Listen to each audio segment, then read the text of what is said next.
Mitä luulette, kumpi heistä on Tatu ja kumpi on Patu? Kumpi teistä on Tatu, kumpi Patu? Oi voi.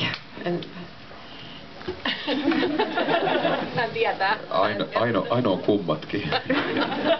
Hän on kuitenkin keksinyt kyseiset hahmot. Ei se nyt ihan näinkään.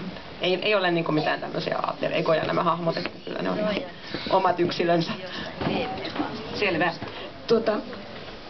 Mä kurkistelin tuolla äsken teidän kuvittamienne kirjoja. Sä olit kuvittanut Tuula Kallioniemen Vili-koirakirjat kauan sitten yksin. Ja sitten tuli nämä Tuula Kallioniemen Reuharikirjat, ja siinä olitte kuvittaneet yhdessä. Kohtasitteko te tällä välillä? Missä te tapasitte? Kuinka te rupesitte yhdessä kuvittamaan? Miten se lähti liikkeelle?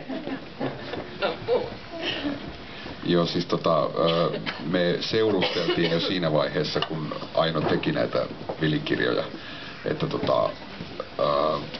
meidän tämä yhteistyö alkoi vauhtiessa Makset Olivia-nimisen kirjan parissa.